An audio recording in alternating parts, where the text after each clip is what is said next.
Imagínate ahí, sentado en el bus de regreso a casa.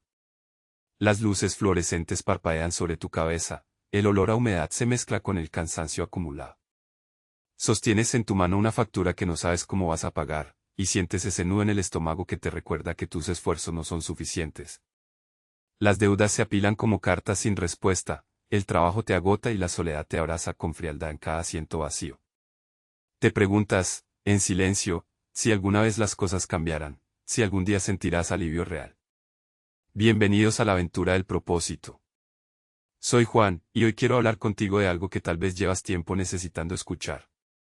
Porque seamos honestos, a todos nos ha pasado. Hay días en que sentimos que cargamos el peso del mundo sobre nuestros hombros, días en que las preocupaciones nos ahogan y la incertidumbre nos paraliza. Nos hemos sentido perdidos en la inmensidad de nuestros problemas, buscando una salida que no encontramos. Esa sensación de ser pequeños ante gigantes, de impotencia ante la adversidad. Es un sentimiento humano, común, que a veces nos hace dudar de todo. Pero no te preocupes, no estás solo en esto. A mí también me ha pasado. Y a ti también, lo sé. A veces, todo lo que necesitamos es un respiro. La Biblia dice en Salmos 89, 6, porque ¿quién en los cielos se igualará a Jehová? ¿Quién se comparará a Jehová entre los hijos de los potentados? Escucha cómo lo dice esta otra traducción. Salmos 89, 6 en la Biblia el mensaje dice, ¿quién entre las criaturas del cielo puede compararse contigo, Señor? ¿Quién es como tú, el poderoso? La Biblia nos narra historias que, aunque sucedieron hace miles de años, resuenan con nuestras propias experiencias. Piensa en los profetas, hombres y mujeres que vivieron tiempos difíciles, enfrentando la incredulidad y la oposición. Hablaban de un Dios que veía sus luchas, que escuchaba sus clamores. No eran dioses de madera o piedra, sino seres humanos con miedos, dudas y esperanzas, como nosotros. Sentían la presión de las circunstancias, la soledad de su misión. A menudo se sentían abrumados por la enormidad de lo que debían enfrentar. Les faltaba la certeza que solo podía venir de arriba. Si ante las limitaciones de su tiempo y de su propia humanidad pudieron percibir y proclamar la grandeza de Dios, cuánto más será ese Dios quien, con su justicia perfecta y poder ilimitado, hará realidad sus promesas para ti hoy. Analicemos algunas palabras clave de este salmo. La palabra clave principal es Jehová. Este nombre, en el antiguo hebreo, es una forma del verbo ser y denota la existencia eterna, el ser que es. Es un nombre personal de Dios, que revela su naturaleza inmutable y su poder creador. Cuando los salmistas invocaban a Jehová, no invocaban a una fuerza abstracta, sino al Dios vivo, el que siempre ha sido, es y será. Estar conscientes de este nombre es reconocer que tenemos un Dios que trasciende el tiempo y las circunstancias, un Dios que tiene el poder para intervenir en nuestra realidad. Otra palabra importante es cielos. En el contexto bíblico, los cielos no solo se refieren al espacio exterior, sino a la morada de Dios, a su reino de gloria. Cuando el salmista pregunta quién en los cielos se comparará a Jehová, está exaltando la singularidad divina. Ninguna criatura celestial, ningún ser angelical, por glorioso que sea, puede compararse con el Creador. Esto nos da una perspectiva inmensa de la magnitud de Dios. No importa cuán difícil parezca tu situación, recuerda que el Dios a quien sirves está por encima de todas las cosas. La profecía que hoy declaro sobre tu vida es que ese problema que parece una montaña será movido. Esa enfermedad que te aqueja será sanada. Y luego tenemos la palabra comparado o igualado. El salmista está proclamando que no existe punto de referencia, ninguna vara de medir, que pueda equiparar a Dios. Es la afirmación de su unicidad absoluta. No hay nadie ni nada que se le asemeje en poder, sabiduría o amor. Esto significa que tu confianza no debe estar depositada en recursos humanos o en la suerte, sino en aquel que es incomparable. Piensa en tu trabajo, en ese proyecto que sientes que te sobrepasa. La profecía es que esa oportunidad laboral que esperas llegará, y será mejor de lo que imaginas.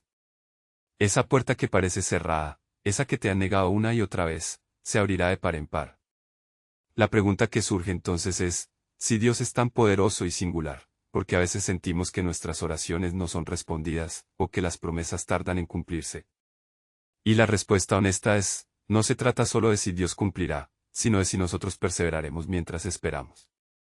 La fe no es solo creer que Dios lo hará, sino también mantenernos firmes y confiados aun cuando las circunstancias no cambien de inmediato.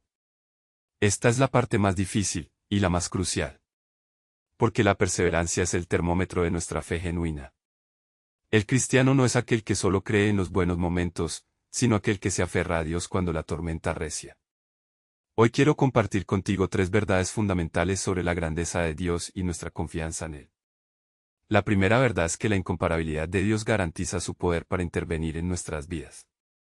Esto significa que no importa cuán compleja o abrumadora sea tu situación, Dios tiene el poder absoluto para transformarla.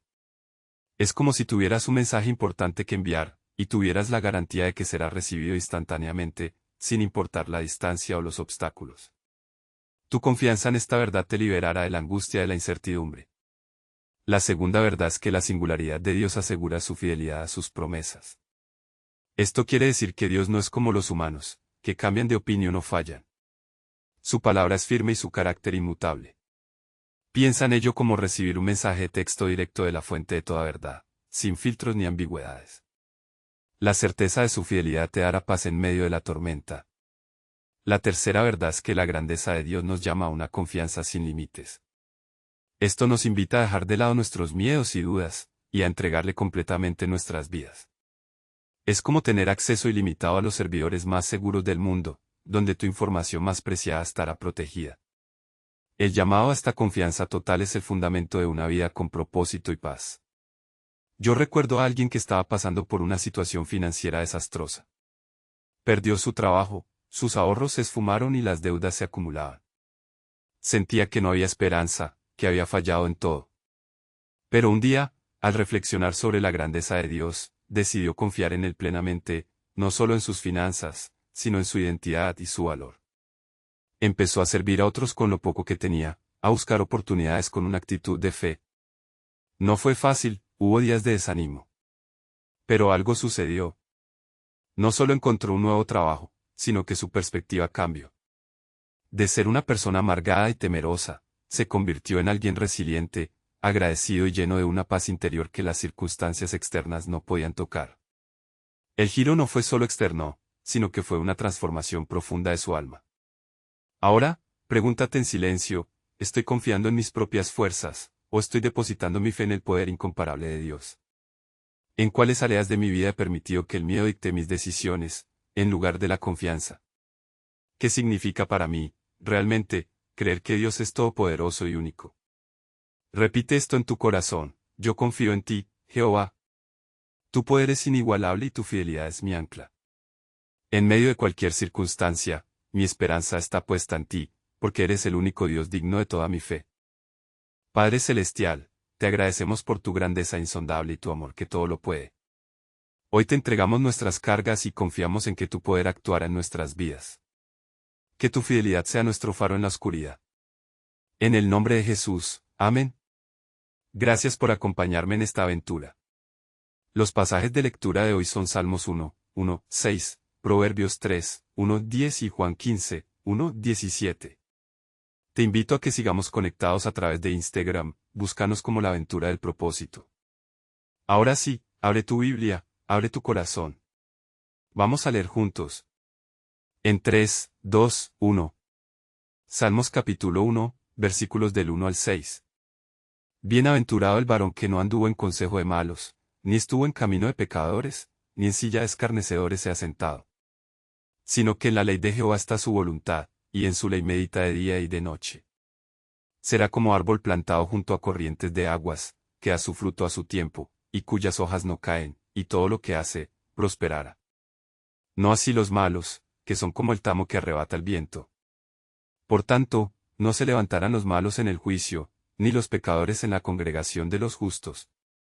Porque Jehová conoce el camino de los justos, mas la senda de los malos perecerá.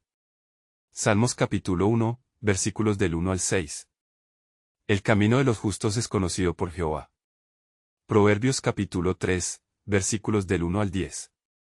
No te olvides de mi ley, y guarde tu corazón mis mandamientos. Porque largura de días y años de vida, y paz te darán en abundancia.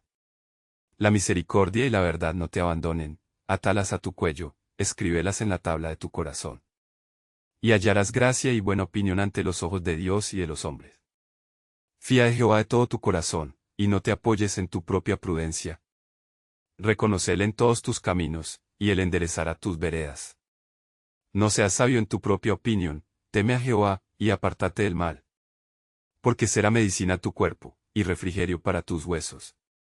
Honra a Jehová con tus bienes, y con las primicias de todos tus frutos.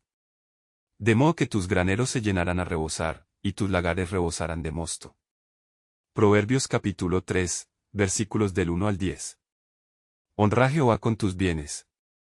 Juan capítulo 15, versículos del 1 al 17. Yo soy la vid verdadera, y mi Padre es el labrador.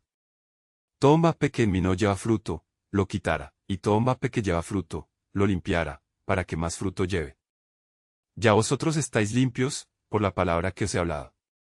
Permaneced en mí, y yo en vosotros. Como un mape no puede llevar fruto por sí mismo, si no permanece en la vid, así tampoco vosotros, si no permanecéis en mí. Yo soy la vid, vosotros las ramas, el que permanece en mí, y yo en él, éste lleva mucho fruto, porque separados de mí nada podéis hacer. El que no permanece en mí, será echado fuera como un vape, y se secará, y lo recogen, y los echan en el fuego, y arden. Si permanecéis en mí, y mis palabras permanecen en vosotros, pedid todo lo que queréis, y os será hecho. En esto es glorificado mi Padre, en que deis mucho fruto, y así seréis mis discípulos. Como el Padre me ha amado, así también yo os he amado, permaneced en mi amor. Si guardareis mis mandamientos, permaneceréis en mi amor, así como yo he guardado los mandamientos de mi Padre, y permanezco en su amor. Estas cosas os he hablado, para que mi gozo esté en vosotros, y vuestro gozo sea cumplido. Este es mi mandamiento, que os améis unos a otros, como yo os he amado. Nadie tiene mayor amor que este, que uno ponga su vida por sus amigos. Vosotros sois mis amigos, si hacéis lo que yo os mando. Ya no os llamaré siervos, porque el siervo no sabe lo que hace su señor, pero a vosotros os he llamado amigos, porque todas las cosas que oí de mi Padre, os las he dado a conocer. No me elegisteis vosotros a mí, sino que yo os elegí a vosotros, y os he puesto para que vayáis y deis fruto, y vuestro fruto permanezca, para que todo lo que pidierais al Padre en mi nombre, os lo dé. Estas cosas os mando, que os améis unos a otros. Juan capítulo 15, versículos del 1 al 17. Permaneced en mi amor para dar mucho fruto. Que la palabra de Dios habite en ti ricamente. Hasta mañana.